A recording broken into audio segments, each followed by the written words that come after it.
Book Talk, it's time for my review of Dark Age by Pierce Brown. Let's get into it. This book was incredible. I've had 2 weeks to sit on it and think about it, and for me, this book was a 4.5 out of 5. I really loved this book. It was incredibly fast-paced, it was brutal, and it was dark. It lives up to the name. This was a very dark book. I would check your trigger warnings.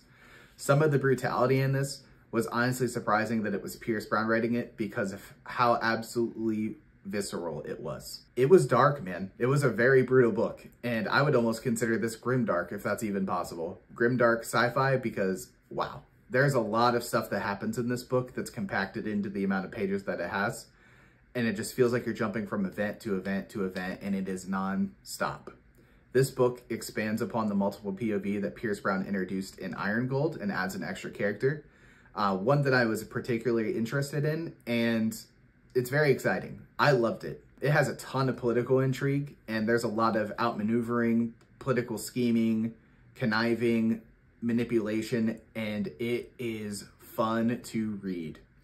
It is incredibly engaging, and you're just sitting there like, I absolutely can't believe that this is happening right now, or this character is just diabolical. They're doing some crazy shit right now in this book. I loved it. I think that it expands upon the universe very well. It expands the world building. There's more planets introduced, more moons introduced, and it talks about the different societies that inhabit the planets and moons upon this book, and I thought that that was really nice. Again, this book was just incredibly fast-paced, and it's enjoyable. It's brutal. It's dark. 4.5 out of 5 stars for me.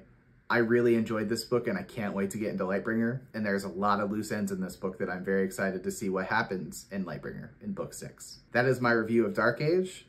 As always, I hope you guys have a phenomenal day, and I'll see you guys in the next one.